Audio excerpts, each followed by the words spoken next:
What's going on, y'all? Hey, we back. Hey, so yesterday I didn't go live. Um, excuse me. Some days I'm starting to realize some days feel more lively than others. And yesterday was one of those days where I actually did a couple things. So first off, Santa Claus reached out to me. Obviously, y'all see me and Santa Claus got a good rapport. And yesterday, Santa Claus asked me to bring, well, he didn't ask me yesterday, but he told me Monday was the day to bring your pet or dog or whatever you wanted to bring to the mall and um, get photos done with your pet. So he asked me to bring Logo up to get photos, and he actually took care of the cost for me. And I got some photos of me and Logo for free yesterday, and it was actually very quick. Went up there, didn't have to wait in line really very long. Got in there, got some photos, and they did it for me at no cost. So now I have photos of me and Logo with Santa Claus. This Santa Claus that works at the mall, he's very cool. Me and him, I wouldn't say we're friends, but we kind of have a good friend working relationship. When I drive by with the train, I tell everybody to wave to the train, and when he sees me riding by, he tells his people to wave at the train. And I feel like we kind of bounce business back and forth. And I asked him to do a ride or something with the train, and he did that for me, gave me a little shout out, and it was pretty cool. I also showed my kids the interaction with me and Santa Claus, and they seem to think it's pretty cool. So yesterday I went up and I got some photos with Logo and the train or and Santa Claus. And then afterwards, my mother, she stopped by and she wanted to go roller skating. So me and her went roller skating last night. Things kind of happened.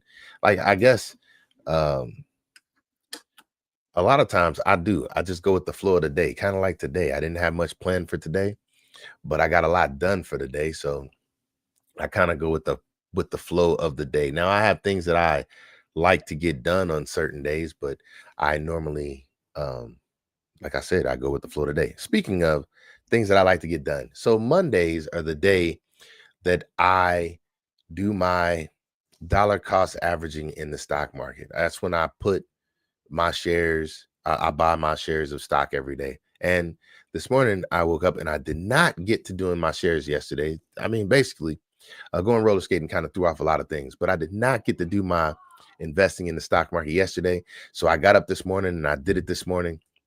And the thing that I noticed was my dividends paid out last night or yesterday. So this is the first time I broke 2 shares. And since I've been investing, I'll do an exact number, but I have broken 5 shares free. So let's see how many I got. We'll pull out a calculator and do an exact number. See how many shares. And this is what's cool to me because I've only been investing since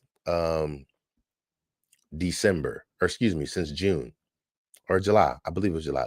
I can tell you and be exact. They have changed up the way that the app works now. But so I started investing June 5th. That was the first day. So I got out of debt April 2nd, and I've been investing in SCHD with Charles Schwab since June 6th. And my first payout of a dividend, because SCHD is a dividend ETF.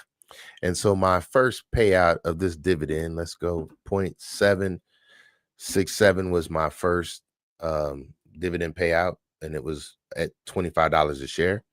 And then the second time, and that was July 1st. So I was only in the stock market since June, and July 1st, I got my first dividend payout.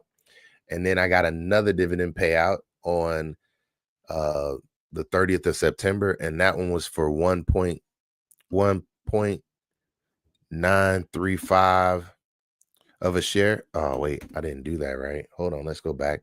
0.767 plus 1.935. And then yesterday, so the 16th, they did another payout, and this time I finally broke 2 shares. I'm at plus 2.362 equals. So since I've been investing since June of this month, so almost 6 months of investing, I have gotten 5.064 shares for free. That is basically, if I said what it is worth today. So right now, the current value. So let me write that down. Well, I don't need to. I can do it again. But so let's just say we're at 5 shares, which it says 5.064. And the current value of each share is $27.85. So times 27.81 equals, I made $140 in shares since I've been investing. So that is like income, $140 that someone has given me back for investing in the stock market. Um, that is one reason why I like dividend stocks, because it's kind of like owning a rental property instead of just owning like regular shares. Like they give you money. So you get more basically for your money. It doesn't go up as fast in value, but you get basically like rent. I didn't have to sell anything and I already got a value. Plus, they give me the value that the share goes up each time as well. So the how I view it, there's two ways to get money out of a what? Somebody just texted me and said, "Did I enjoy my Santa?" I don't know what that's about, but I'll answer that in a minute. Anyway, so there's two ways you can get money out of the stock market in my from what I understand. You can sell your shares, and whatever the value of the share is over the value that you paid for it, that's what you would get as a gain. And then also the dividend is also another way to get gains. So I reinvest my dividends just to buy more shares, but you don't have to. If you were happy with the amount of output that your shares are getting you on a monthly basis, you could just take that money, which it pays quarterly, not monthly, but you could get that money as a, so basically I could have gotten $140 in shares back so far, but instead of doing that, that money is just being reinvested, and it has bought me 5 shares back. So I think that's pretty cool. And it's nice to see that actually coming in. It's like another form of income. And that's why I suggest for people to find some way to invest in their future. Now, what I would like to say is, overall, and I did not come on here to talk about this, but why not? Overall, about a month ago, so around election time, my portfolio was at 10%. So that means I had a 10% increase. And now it has dropped down. So today, the current value is actually $26.77, which I said if it went back down to 26. Oh, wait, no, that's not right. That's not right. The current value, let's see. The current value is $27.83. I said if it goes back down to what I started purchasing at, which is 25 to 26 per share, which it split since I started investing. So it was not always at 3. I mean, it wasn't at 27 when I started investing. It was more at 77, and I was investing a little bit differently. But now, since they split, I'm saying if it goes back down to about 26 to 25, 26, then everything that I don't invest, because basically I'm saying I will invest up to $100 a week, but I don't invest $100 a week. I only get 3 shares, because if it was $25, then I can get 4 shares. But with it being 27, I only buy in full shares. But what I'm doing is any money that I save, I'm going to, when the market comes down to something about what I invest on a regular basis, I'm going to just buy as many shares as I can for what I have left in my overall portfolio. Um, and then I'll go back to reinvesting. But since I'm dollar cost averaging, the point of it, is to get the average cost of each share down as low as possible. And that's what I do by dollar cost averaging, even when it's a high value. Since I bought so many shares at a lower value, it brings the overall cost of it brings it it brings the cost of a share down, but the overall cost of a share kind of goes up just a little bit at a time. I wasn't here to talk about that, but that was one of the cool things that happened. And today it says I lost $15 in the stock market overall. Um, but I have not lost anything. It's just what my overall portfolio has gone down. But I am currently sitting at 256 shares, and I think that is a great thing. Um, that seems like a good number to me. Before they split, I was only at 70 some shares, and since they've split, I've been just buying 3 shares a week. After I hit my goal, my 6-month goal of living expenses saved up, I will go back up to investing more. I don't know what that's going to be yet, so I'm not going to talk about that, but that is what I do. And on Mondays, I try to remember to um, do my investing on Mondays, just like I do everything else. I'd like to have a schedule. I don't know. It just makes things flow smoother. Another thing that I did today, I have not been tending or messing around with this basil as much as I used to. I used to prune it daily, and I have not been getting around to doing that. So today I had to go through and basically care for all of it, which I've only been doing it once a week now instead of daily like I used to do. And I'm gonna be honest, you can see how things suffer when you don't tend to them like you expect to. It doesn't matter what it is. That is one thing that I've noticed. When you have things on a schedule and you keep it that way, things seem to work out good. But when you start to get off your schedule or add more things to your life, or just like adding this basil, the more cuttings I replant, the harder it is to maintain all of the cuttings. But what I've decided and what seems to work best for me is the things that maintain themselves with the amount of work that I do. Those are the things that I keep working with. And the things that don't maintain themselves, I just let them do what they're going to do. What I mean by that is I have all these basil plants, and some are in the right size pot where watering them once a week works for them. And some are in a pot where watering them once a week don't work for them. Well, the ones that it works for, I continue to work with. And the ones that it doesn't work for, they tend to die out. Now, the good thing about things like this, and I believe this is a principle of life, the things that you can maintain, it's kind of like juggling. If you are sitting there juggling and you got 3 balls and you can juggle them, it's no problem. You maintain 3. But then you add a 4th one in, and now it requires more focus. And then you add a 5th one in, and it's like, okay, this is starting to get difficult. Then you get a 6th one and you start dropping balls. Well, then that means that you can't juggle 6. So then how many can you juggle? And then you sit there and you think about it. How many can you juggle without it being any extra thought process involved in it? And that's what I mean. If juggling 6 is not something you can do, then is 5 something you can do easily, or is 5 something that you can't maintain? And that is how I look at life. It's like you sit there and you have to think the things that you're juggling in life, what can you juggle and keep without having a thought process behind it?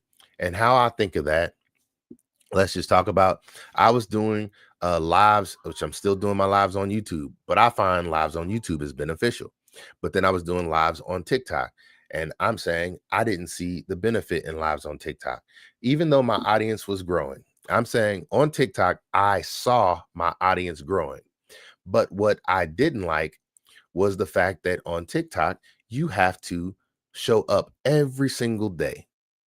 Every single day you have to show up. And if you don't show up, no matter what, all your work goes away.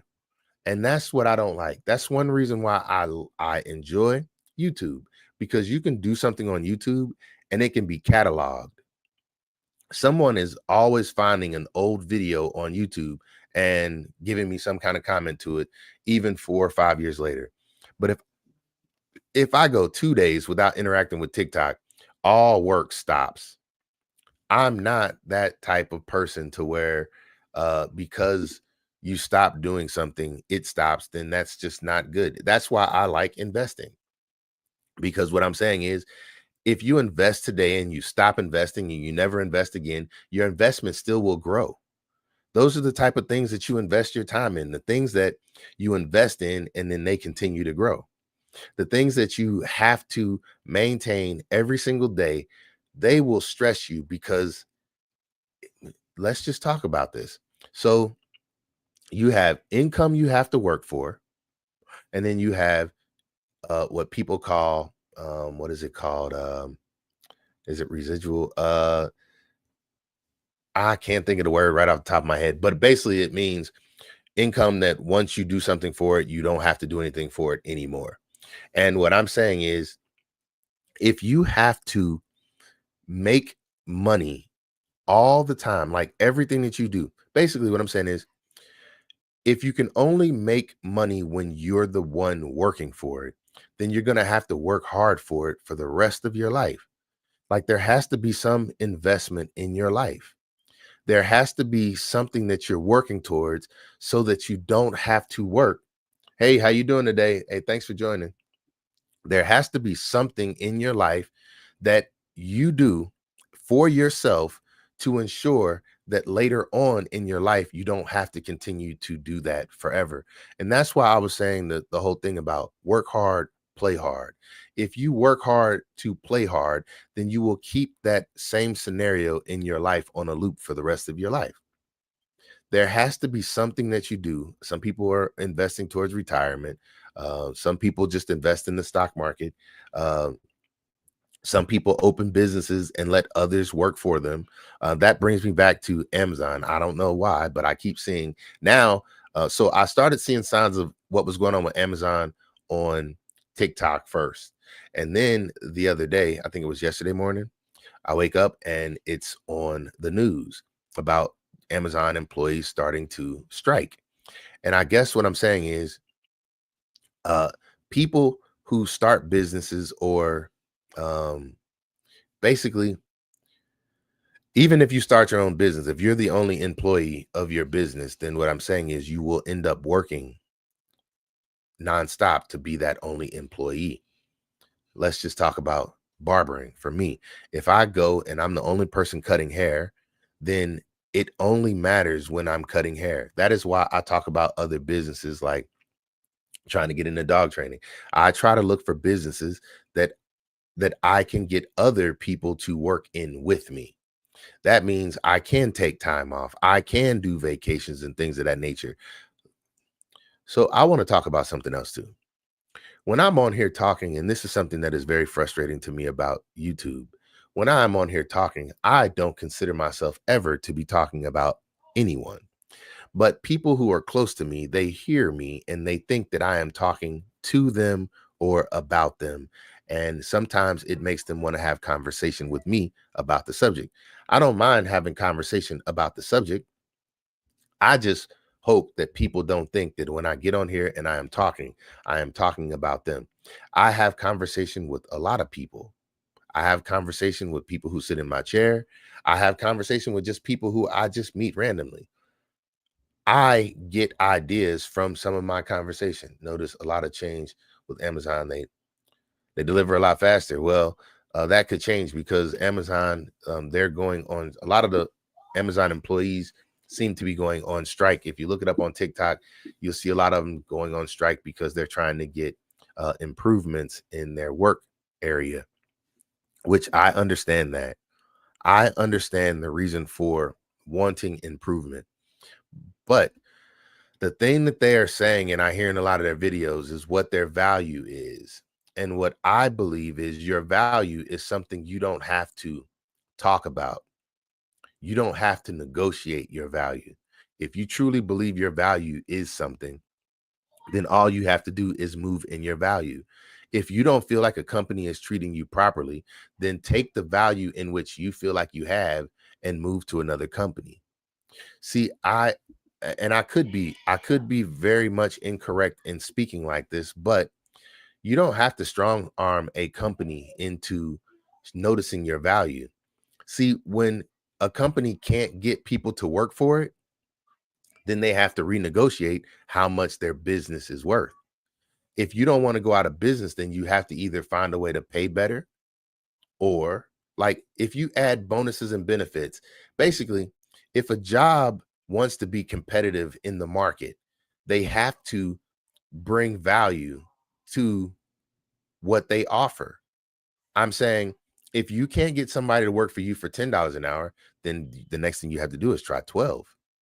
If you can't get somebody to work for you for $12 an hour, you can't keep anyone. Then the next thing you have to do is try 15. Well, I'm saying you could try 13 and 14 first.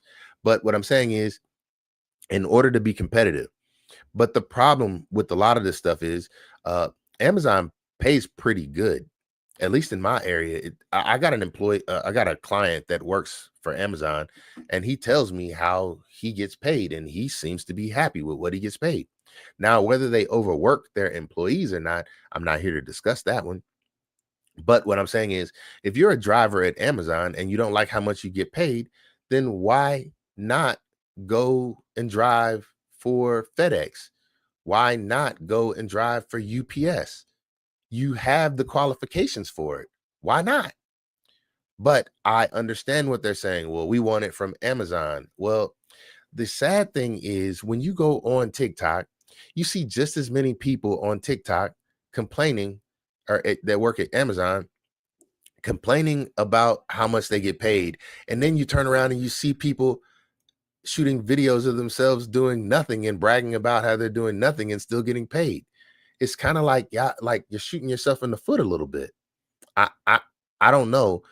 It just seems crazy.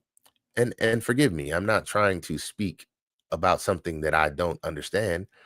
It's just now I feel like as a person who uses Amazon, it's like I'm torn because you see people who are using Amazon who want to be paid more. And I just think, well, goodness gracious, Amazon's not going to eat this cost.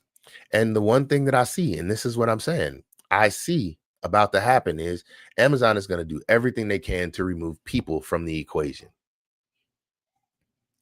People, that's what they're going to do. They're going to find a way to remove people from the equation, just like grocery stores have done, just like Walmart has done.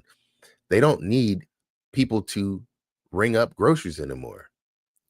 They make you do it yourself. They charge you more, and you don't get paid anything for doing the work that someone else used to do. Groceries cost more. And with TikTok going away, that doesn't do good for, hold on, let me read off of here. Do good to TikTok shop and any, yeah, to be on content creators. I agree. We'll see though. I'm thinking that TikTok probably won't go away. I'm thinking they're going to find some way. A lot of people make money off of TikTok in the United States, just off of being content creators. I don't see them getting rid of TikTok. I think they're going to find some workaround for it.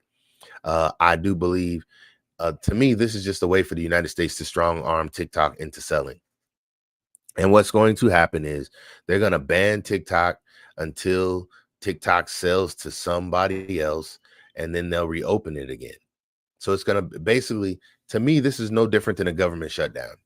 They're going to do a government shutdown until they can come to negotiations. And I feel like with TikTok, what they're going to do is they're going to do a TikTok shutdown until TikTok comes to the table to do some kind of negotiations. I don't know all of the backstory to it.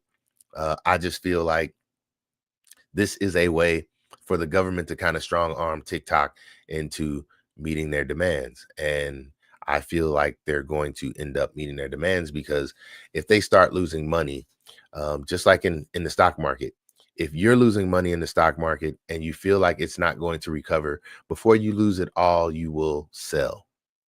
And I believe that if TikTok starts to lose too much revenue, they won't be able to maintain. And so then they will start assessing the value of their company and then they will sell. And that is what simply the peer pressure is to me, is telling them you need to sell to a different buyer. I don't know how that all works, but it feels like peer pressure, and they're going to peer pressure them to sell to someone else. That is how I believe. I also think the same thing with Amazon. I feel like the people who are on strike, a lot of them can be replaced by other people who just want the job.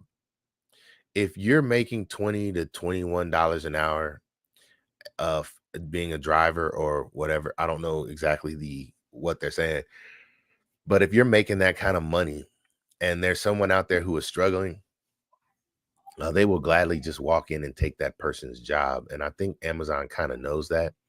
Um, I hope that they get something worked out, but I feel like it's going to come back and be one of those things that the people are going to be the ones to bite the bullet, because I know when I started my Amazon Prime, I was below $70 a month. And now I think I pay 140, like 140, $149. Excuse me. Did I say a month? Annually. So it's more than doubled the cost of the subscription in the time frame that I've been a member of Amazon Prime. And I can't say that I'm getting any more value out of it. Matter of fact, I think I buy less stuff on Amazon Prime now than I used to. I don't know if 2-day shipping or same-day shipping is something that I value really. So I can't say with that one. Something else that I did today, that's another thing. So with barbering, they're coming up with a bunch of rules in my state on what you have to do to be a barber and a cosmetologist. And now you got to have a different license. I already bought all my licenses. So as a shop owner, you have to have a shop owner's license, barbershop. If you have cosmetologists in your building, you have to have a cosmetology shop license as well, so that both can do business in it, even though we operate under the same board, which doesn't make sense to me anymore. If we operate under the same board, why wouldn't one license just cover everything? If we operate under the same board, then barbering and cosmetology should just be under the same overall shop license, and we should both be able to operate in that shop. But no, you have to have a barber shop license and a cosmetology shop license, and they don't happen at the same time. Barber shop license happens at one time of the year. Cosmetology shop license happens at a different time of year. So you have to remember that as well. So I today finally figured out how to renew my cosmetology shop license. It wasn't hard. The hard thing is finding out where you have to be and then remembering your password. Luckily, everything is kind of refreshed nowadays, whatever. But I got my cosmetology shop license renewed today. It is a whole nother fee. And then they charge you $3.50 for processing it, which it's like, why do you charge me for something that I don't have any choice of any other way to do it? So why not just add the cost in? Doesn't matter. I'm sounding like I'm complaining now. Anyway, I got my license renewed today. That was great.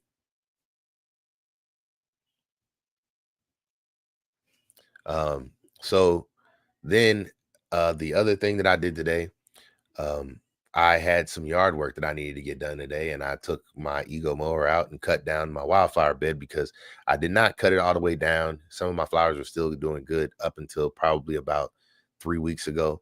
And so today I went out and I went ahead and took care of those as well.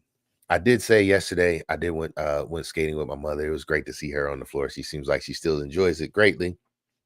But since my knee surgery, I'm not going to lie, I do not enjoy.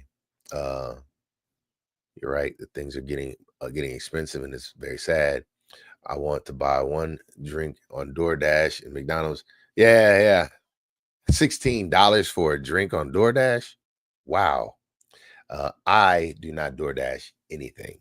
I feel like I like to see people, so I like to get out and shop whenever I have the ability to. But I would not pay $16 for a drink from McDonald's. Like, no, no, no. Oh my goodness. But so me and my mother went roller skating last night. She did very well. I'm glad to see her out still enjoying it and having fun. Like I was saying though, for me, roller skating, it feels like it's something that I used to do it because it felt like the way to clear my head for the week. That's what it used to be for me. So I used to go roller skating every week. Especially while I was in the military, it was like I need an activity to release. But I'm not gonna lie, swimming feels like that for me, and I get to do that 3 days a week. And swimming greatly, greatly clears my head. So I don't know, and it's low impact. Maybe last night I just wasn't feeling the music. I don't know exactly what it was, but I love roller skating, but it feels like it is like fading a little bit. I don't know what, I can't say. Yeah, my mom was right. I always wondered, why don't you DoorDash, mom? Well. Never am I ordering from DoorDash. In person is always better. I agree. I I don't like these delivery services. I feel like we're, like I said, we're basically being held hostage. All these different things are becoming more and more expensive. And then the people who are doing it, they feel like they're not getting paid enough. I watched a young lady say she delivers for Amazon in her personal vehicle, and she's making $91 for 4 hours of work, 4 and 5 hours of work. And I'm just thinking, the wear and tear on your vehicle, plus the hours that you spend, how does this come out to be a good deal? And if you get into an accident and you don't have business insurance on your vehicle, or you're not letting your insurance company know that you're doing it, you run the risk of your insurance company not covering the cost of your expenses of the accident. I I don't see how using your personal vehicle is ever like, even for Ubering. I don't see how the wear and tear is factored into. You just drove somebody, like if I drive somebody from here to downtown, depending on the time of day, you might not make anything that's worth it. And I just don't see how. I don't know. I tell people, even for driving to and from for barbering, which I just saw, it looks like in the licenses, now you can have a mobile barbershop, which that was something that was not allowed here in the state of Ohio for so long. But it looks like there is a possible way now for the state of Ohio to have mobile barbershop. But I want to say this: people used to ask me to drive to their house to cut their hair, and I don't see the value in that, because unless you're charging an outrageous amount for doing it, okay, maybe. But to me, the time that it takes to drive from wherever you are to the next location, let's just say that's 30 minutes to drive there. You got your gas, you got your wear and tear in your vehicle. No one's talking about that. That cuts out of the cost of, so the time, which, let's just factor ourselves at um, $30 an hour. Let's just factor that. So that's $15 driving one way, plus your fuel, which I just got fuel on Monday. It was I got a discount, 30 cents off, shopping at Kroger's. But you spending $2.60 a gallon. So I don't know, 30 minutes of driving. Let's just say there's another, say $2. Let's just say $3 to make it easy. So we're at $18 off of the cost of that haircut. Now, after you get done with that haircut, you also have to leave. If you don't have another one lined up directly after that, this was something that I learned while I was doing lawn care. So I had a lawn care business in Florida, and I had a GMC Sierra. It was a 5.7 liter engine. I felt like just by cranking the ignition on that boy, I burned a half a tank of gas. This vehicle had two tanks on it, so it was about, I want to say, a 30-gallon tank. So it was heavy as all get out. And I used to not know how to properly, um, well, when you're starting out, you will charge anything to get your foot in the door of just getting business. Well, that's how you learn, and that's how you get business. People have to see you out working for you to pick up business. So I would charge $25 to get a yard. I would drive to the yard, not have any yards afterwards, and be then burned up a half a tank of gas. I'm saying you made $25, but you spent $20 to make $25. So then you only, hey, how you doing? Hey, thank you for joining. I appreciate you. Good evening to you as well. But you would only make 20 $5 off of $20, and you got to factor in your time for that hour. Isn't your time for that hour worth more than that $5 worth of work?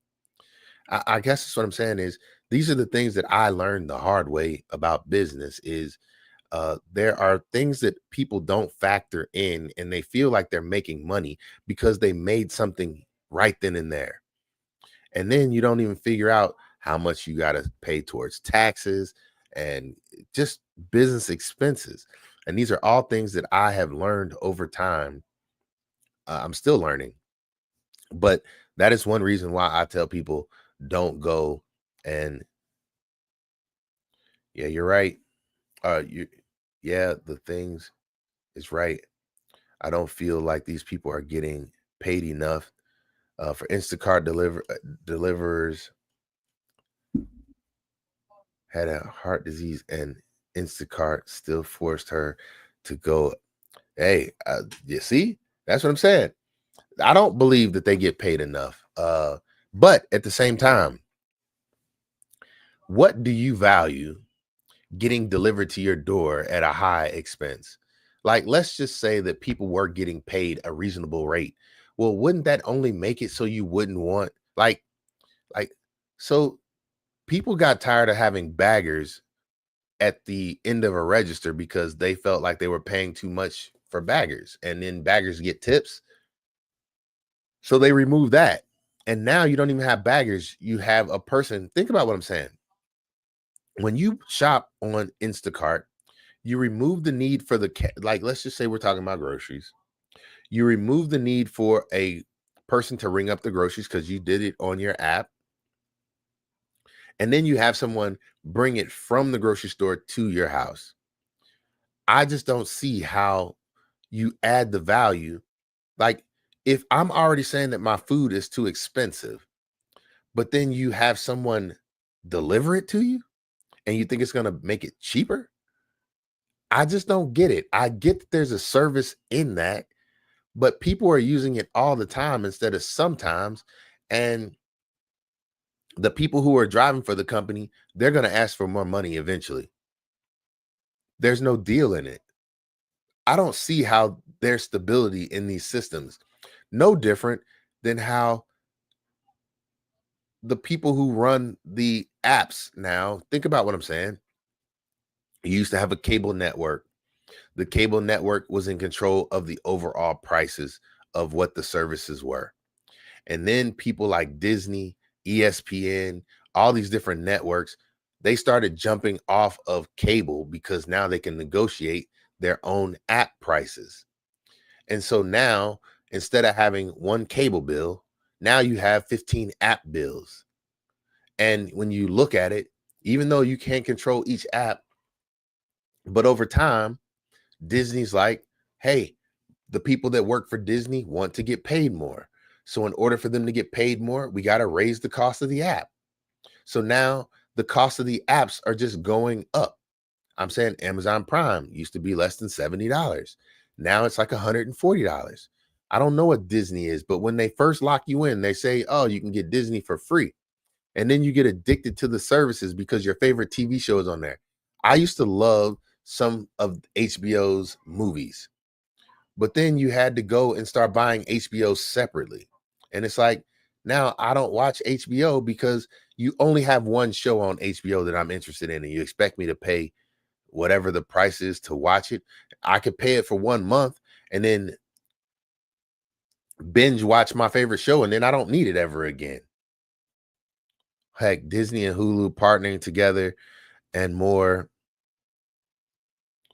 cost to buyers. Meanwhile, Hulu content isn't on Disney. That's a shame. So what I've noticed is a lot of these apps are starting to partner together, but they're only partnering together until they get you in. And then they're going to have these negotiation deals that fall through later on. And you're going to have to pick, do you want Hulu? Like, I don't use Hulu. I use Netflix.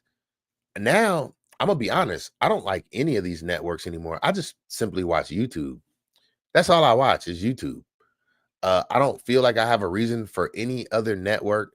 I don't even let them get me hooked in on their TV shows anymore. I do have Netflix, but I have Netflix because Netflix has always been one of the apps that I've always had. Like, Netflix is like Amazon Prime to me. I have Amazon Prime, not for Amazon Prime. I never watch an Amazon Prime TV show. Never. I simply have Amazon Prime for 2-day shipping. And Amazon Prime TV shows just happens to be a benefit of it. but there's no show on Amazon Prime that I ever think is worth watching. The only show that I ever watched that I thought was semi good was The Boys. That was it. That was the only TV show that I got any interest out of on Hulu or Amazon Prime. But even that, I really didn't care much for it. It was just the best show that I felt like they had. The other benefit is sometimes you get to watch football or some sports on Amazon or on Netflix. But I don't care for any of these. You said you use YouTube and Tubi. I've never watched Tubi before. I hear a lot about it, but I've never watched it. That is what I mean though. These apps are it all seemed like a good idea, and this is how I feel like they get you. The long-term plan is we will get you in and have you hooked, and then once you're hooked, we can raise the price to whatever we want. I don't care what it is. Apple TV did the same thing. You buy an Apple device and then get a year's worth of Apple TV for free. It's like great. But then you start liking Apple TV and it's like, okay, now your subscription time is up. This is how much it's going to charge you. Well, I just bought another Apple device. Can I get another? Yeah, I hear Tubi's free. I just never looked into it to see exactly what it was. I want to be clear about something else. There's another app that used to be free. My my son uses it now to watch WWE. What is it called? I can't remember what it's called, but it used to be free and then it went to $5.99 and I don't know what it is now. But at the time, only WWE was on it, and my son used to like WWE, so we ended up getting it. And just like everything else, the price just goes up a little bit over time. You have to expect prices to go up because the people who work there, they want increases in pay to keep up with the economy. It's never going to fail. I don't care what business you get into, eventually the price of things have to go up because people want to keep up with the with inflation. I own a barbershop, and I'm gonna be honest. Every time they say they want to increase the minimum wage, well, I just want to increase my prices because I don't want to be cutting hair for minimum wage. Like, you got to think about what I'm saying here. Some people, when minimum wage goes up, then their price is going to go up because that puts them closer to minimum wage. And if you're close to minimum wage, then you're going to be struggling eventually too. No one can make it by themselves off of minimum wage. I don't think that minimum wage is the problem. I think that what needs to happen is like people who are serious about their income, they should be moving to jobs that are away from minimum wage. Like, that's the same thing I'm talking about Amazon. If you're unhappy with what you're making, then you got to go find something else that you feel like either makes you happier or pays you better. If that's hard to do, then what I'm saying is we got to start increasing our skills somehow. I don't know how else to talk about that, but holding a business hostage, it don't seem like that's the answer. If you're unhappy in what you do, then the easiest thing that I can see you do is move into something that you're happier with. Because to strong arm anyone, same way with relationships. What I'm saying is, if you're unhappy with the way that the person is that you're in a relationship, changing them is not going to work. Yeah, Peacock. That's it. Thank you very much. Peacock. That is the one. Peacock used to be I don't know what it is now. I don't pay for the subscription, but that is correct. Peacock. That was the app that my son needed to watch. Now, Peacock has other things on it. I'm just not a TV watcher. I don't. And now that's the same thing. So we used to have Alta Fiber, I believe. That's another thing with internet. They get you into these things. And since there's not a whole lot of competition in your area, you end up losing. But anyway, I was going into internet services. Same thing. They get you, they have you locked in. So now our cable provider went and had problems negotiating with different, I want to call them apps now. I don't know what they're called, networks. And the networks want more money, but they can't keep the packages. They want more money. They want to negotiate the price of the packages. And it's like, well, the people who basically they started dropping different networks off of the cable. And it's like, well, those were the reasons we were using your cable service. So then you stop. And now you got things like YouTube TV and all these different cable providers that are doing app-based cable services. And it's like now the big thing is you can get one app, so YouTube TV, but it doesn't have all the channels that we used to watch on it. I don't really care much for YouTube TV either. I don't care much for any television service. I don't utilize it. I just need internet, and then YouTube gives me all the entertainment that I want. A lot of things end up on YouTube anyway. You can watch some TV shows on there, but I am gonna look into this Tubi. I don't know anything about it. I remember a day when you can go through Fire Stick and like hack them and get the TV stations that you wanted. But I stopped doing things like that. It was crazy to me how there used to be a time where people used to rip music, like download it, and you would get in trouble for it. You get little letters in the mail about how they're going to sue you for downloading music. And now you can just watch any music that you want, listen to any music that you want to anytime. Oh, and eBay, that site is not worth it. It can literally be a scam. It's so sketchy. Someone can put a picture of an item, and when you order it, it's fake. Then it's expensive too. I stopped using eBay a long time ago as well. I used to go to yard sales and buy things from the yard sale, and I would put them on eBay to sell. I just like making businesses out of things, I guess. But I stopped using eBay a long time ago. I had bought a Michael Jordan rookie card, and the guy got mad because I won the card at a very, very low price. He was seeing cards selling for like uh $1,500, $1,700, and I won the bid at $750. This is a Michael Jordan rookie card now we talking about, and this was about 17 years ago as well. So it was way before my kids were born.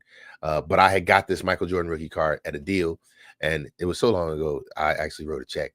The guy got mad because I won at such a deal, and he didn't want to send it out. And I'm like, look, you already got my money, but you don't want to send it. So I ended up canceling the check, and I guess he was happy because he didn't have to sell his card. But I was worried he was scamming me, stealing from me. So I was like, you know what? Let's not go through with it. So I didn't. That would have been my one time to have a Michael Jordan rookie card, which I feel like by now, that thing would have been worth a lot more by now. Michael Jordan wasn't in the Hall of Fame by then.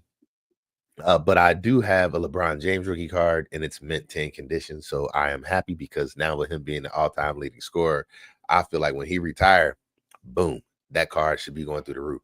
That's not something that I want to sell for myself. I actually want to keep it for my kids, but it is what it is. Having the all-time leading scorer rookie card in a mint 10 condition, I feel like at some point in history that's going to be worth a lot of money. Maybe not today, but it will be somewhere down the line. Anyway, I wasn't here to talk about that either. I really didn't come on here with any point of wanting to talk. I just wanted to come on at a different time of day because last night, one other thing, like I said, I am noticing I was doing lives on TikTok, and I don't like TikTok. I am just not a fan of TikTok. I can't say 100% why, other than the fact of it feels like you're working for nothing. And the reason I say that is just because after you do something, no one ever sees it again. I'm not going to say ever. It's just rare that your content is ever seen again or you get a comment. But YouTube is a little bit different. I enjoy YouTube because it doesn't matter how long ago I put up a video. I wake up some days and I see videos from 13 years ago that get comments, and I just enjoy that. So it feels like you're investing on YouTube, where TikTok feels more like a 9-to-5 job. And the reason I say that is because what I'm saying is a 9-to-5 job, you only get paid for the work that you do. There is no investment in that unless you're in a job that you can retire, like your job doesn't match, you're investing and they give you money like a retirement.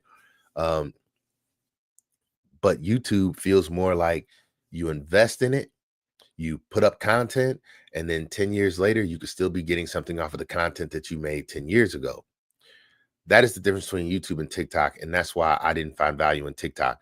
When I go live on TikTok, as soon as I end that live, nothing else happens.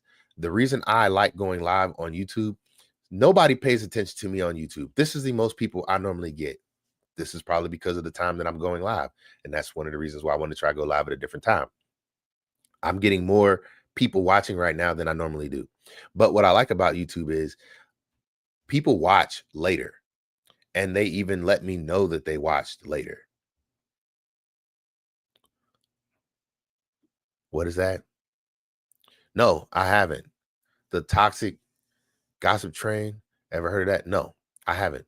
I need to. Now that you said that, I will look into it. You could tell me more about it in this comment section if you like. I'll look it up though. Matter of fact, I can look it up right now.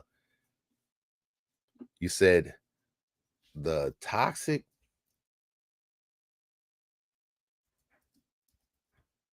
Oh, I just found it. Oh, it's a song. Ah, it's a song.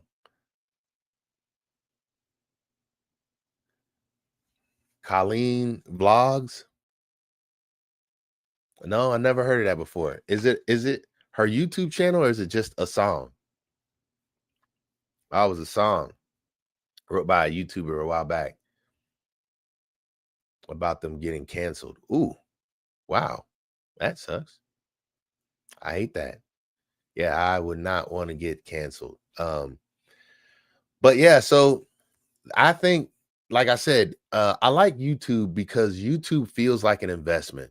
And I know how I started off this live stream was talking about um my dividend stock, my ETF, SCHD, and I'm happy about how that's going. And that's what I'm saying. Things that you can invest in are always good because things that you can invest in now and they keep paying you later, it feels so much better than having to keep on doing things over and over and over just to produce. Because that is, to me, the definition of working hard and playing hard.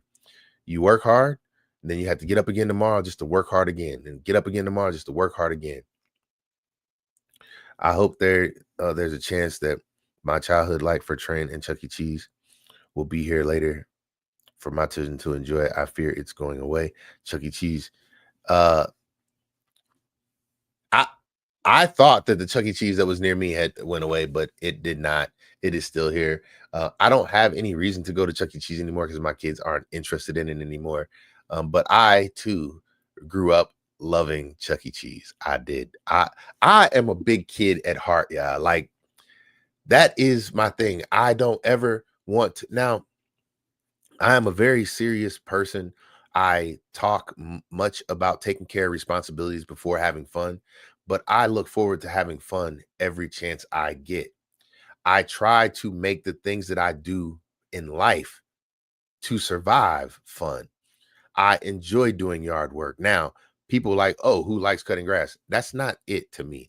I enjoy riding. Like my lawnmower is like a sled. It's like I don't know, but I have fun doing it. I throw on some music and I go.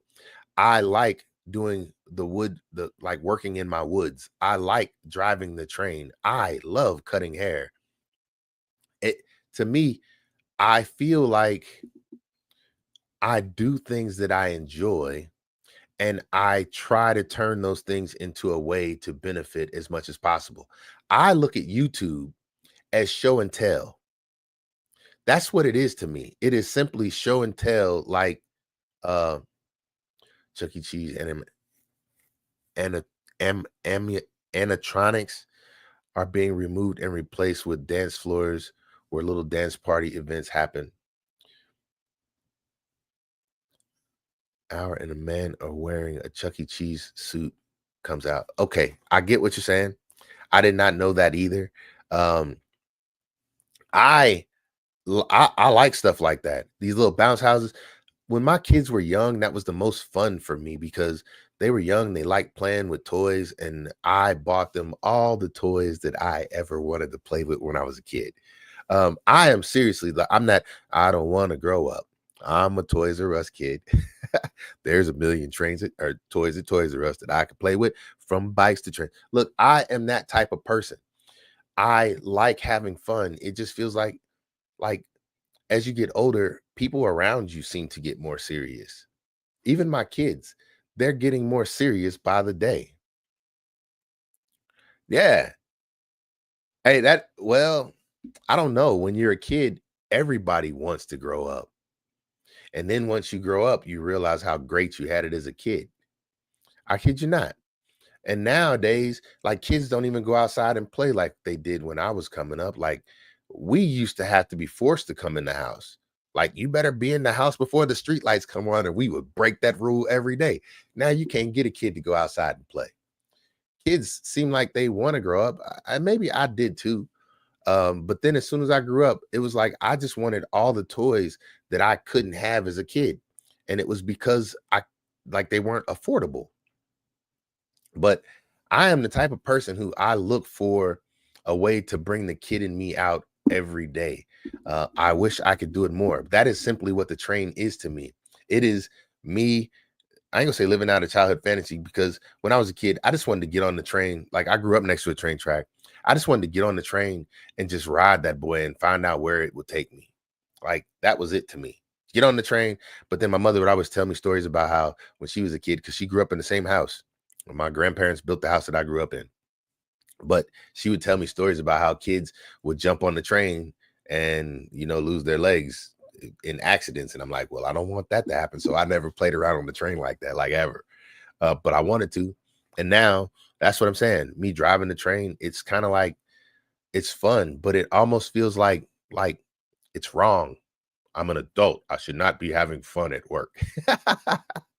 And so shooting video of it is for like I'm trying my best to share the enjoyment with as many people as I can.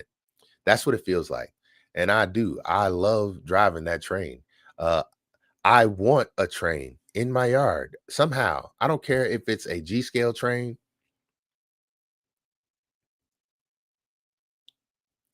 Yeah, yeah, I agree. Wait, I just hit the wrong thing. You can be serious and still have fun at work or place or home.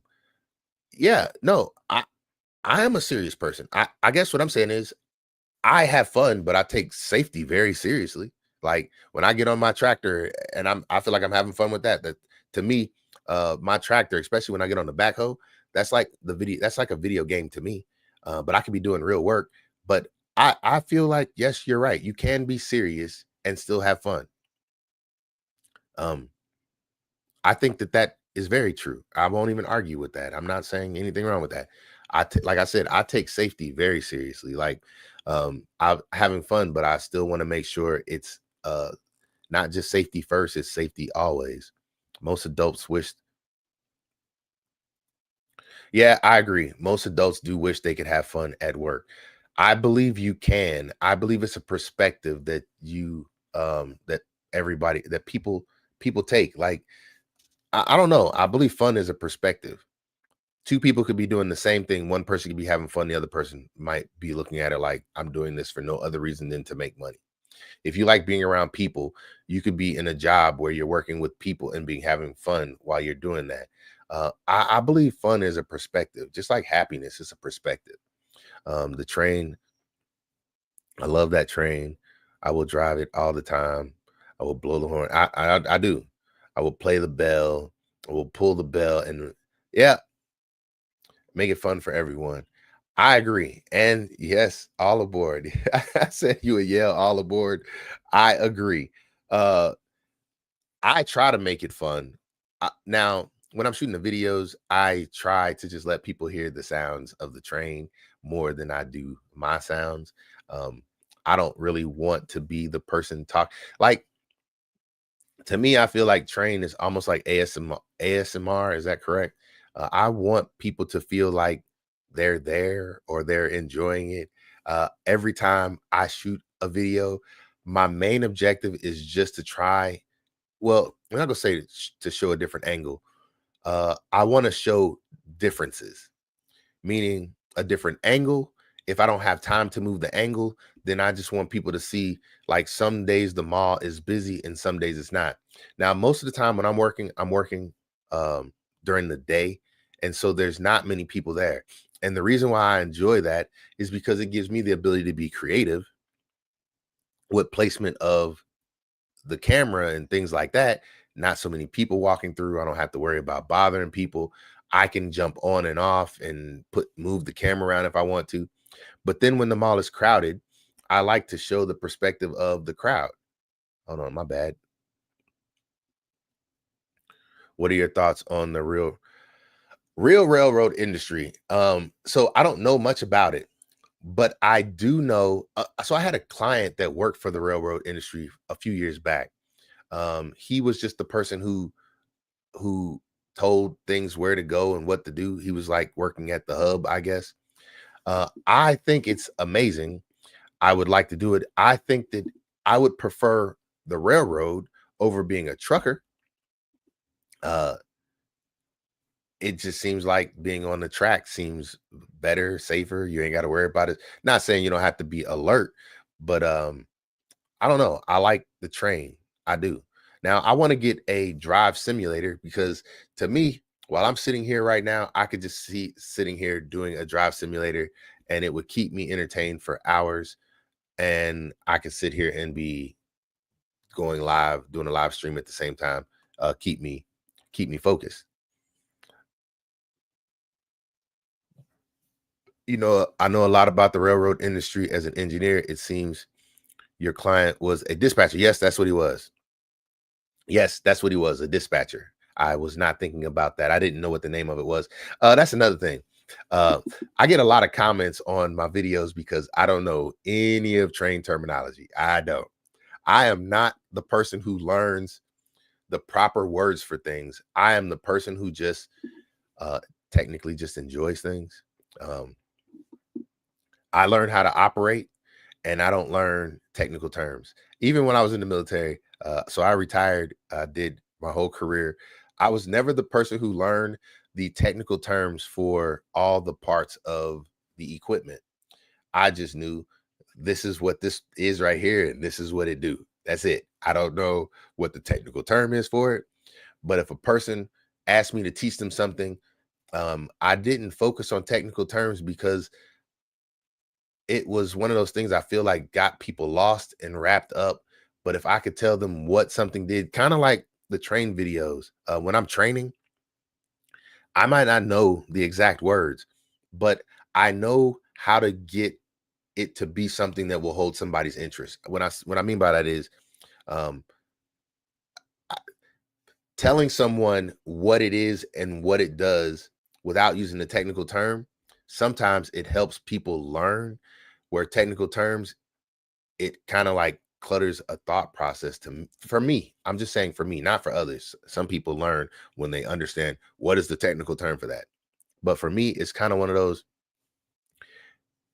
give me something that links two things together. Like if you can give me a rhyme to remember something, um, I before E, except after C, or when sounds like A and neighbor away. Like every time I spell words that have I and E in it, I always have to say that to myself. I before E, except after C, or when sounds like A in neighbor or away. And it's like, okay, there's a C. So now I know where the I goes. You get where I'm coming from? That's how I think. And so that's how I try to explain things to people is that way. Um, oh, my bad. My dad ran the same way. You learn what the names of things are, but usually you just forget the name and remember what the thing does. That's right. That's how I am. I could say that thing in my bobber that makes the sound, and people are like, "Oh, you mean this switch right here? Yeah, that's the one." But people tell me because I'll be like, "The front compartment of the train," or I'll say the engine. So I was saying a coal cart or the red cart, and somebody's like, "It's a car." I'm like, that's a good point. It's the red car, the cold car. I, I don't be knowing that stuff. But when people tell me, and that's one thing. So let me give you another reason why I love YouTube. You learn a lot on both sides of YouTube. So I make a video and then I get comments, and people who are in the comments, they teach me just as much as I think I know. I could be saying something and then someone will leave me a comment And then I feel that much smarter. The next time I make a video, I get it right. And then people think that I'm the know-it-all when really I just learned from somebody else telling me something. Same thing with my tractor. I I bought my tractor. I know absolutely nothing about a tractor, but what I did know is if I build a community of people to come, they will teach me just as much as I don't have anybody around me who owns a tractor. So I went to YouTube. YouTube brings a community to you. I would have something break on my tractor. I shoot a video and say problems of a 1025 John Deere tractor owner. Now, people who hate John Deere and people who love John Deere all show up at the same time. The people who hate John Deere, they're coming in just so I see that's why I don't do it. God, that's why whatever. The people who love John Deere, they show up and they're like, yeah, I had that problem too, or it's probably the fuel filter. Check your fuel filters. And it's like, and then somebody be like, yeah, it's a fuel filter here and here on your tractor. Go look for it. That's where your problem is. Every time I've had that problem, that's what it was. So what would happen? I would go look for those two fuel filters, go down to the to the dealership, pick those two fuel filters up. I shoot a video saying, this is how you fix that problem. Remove those fuel filters, show them how I remove them. I'm learning in the process. You get where I'm coming from. I've never replaced the fuel filters before, but I shoot a video removing the fuel filters. Boom, start the tractor up. Hey, that's how you fix the problem. It worked. I'm not the person who knew that. The people who showed up and told me. Now, the video was problems of a 1025 tractor owner. I even have a playlist named that. The fixing of it was not in that subject. So I could just change the name of it and everybody would think, oh, thank you for showing me how to fix that. I'm not the one who showed you how to fix it. I'm just the one who, well, I guess I am the one who showed you how to fix it. But basically what I'm trying to say is another thing I love about YouTube is you don't just get information like as a user of it on my side, the content creator. I make content that brings people to me and they give me information and then I can turn around and share that information back out with others. And it's just amazing because it's kind of like the content kind of feeds itself. You see, even with the comments that I've gotten on here, I just read the comments back and then it leads me to the next part of my conversation. I did not get on here to talk about any of this stuff, but through the engagement of others, it just keeps the conversation going. This is what makes YouTube great. And I'm saying, if you don't get anything else out of this, making you content on YouTube can be nothing more than just cleaning out the video and the photos in your cell phone. I'm saying Google and Apple both charge you $10 at a minimum for 2 terabytes worth of storage. I'm saying YouTube is the one place that does not charge you to store your content. If you have a phone full of stuff in it, say you go out and you look at trains everywhere you go, well, put it up on YouTube.